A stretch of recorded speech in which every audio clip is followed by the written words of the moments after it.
ఇవాళ మొన్న ఇక్కడ సైక్లోన్ జరిగి పంట నష్టం జరిగితే అది కూడా ఇప్పుడు దాకా నష్టపరిహారం ప్రభుత్వం ఇవ్వలేదు.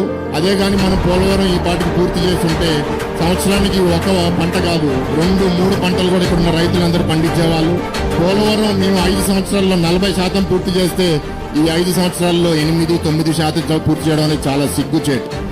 ఆ సిగ్గుచేటు నుంచి మనం మళ్ళీ రాష్ట్రాన్ని కాపాడుకోవాలి. ఇక్కడ నాడు నేడు అని చెప్పి ఎస్కోట మండలంలో 50 స్కూల్స్ 2 స్కూల్స్ చేశారు. డిఎస్సి పెట్టి ఒక్క టీచర్ రిక్రూట్మెంట్ చేయలేదు.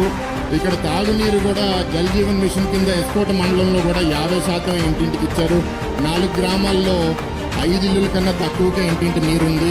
ఇట్లా చాలా దురదృష్ట పరిస్థితులు ఉన్నాయి. ఇందాక లలితమ్మ మాట్లాడారు, డిగ్రీ కాలేజు, జూనియర్ కాలేజు, కొత్త వలసలో, జామిలో ఇట్లాంటి అనేక సమస్యలు, ట్రైబల్ యూనివర్సిటీ.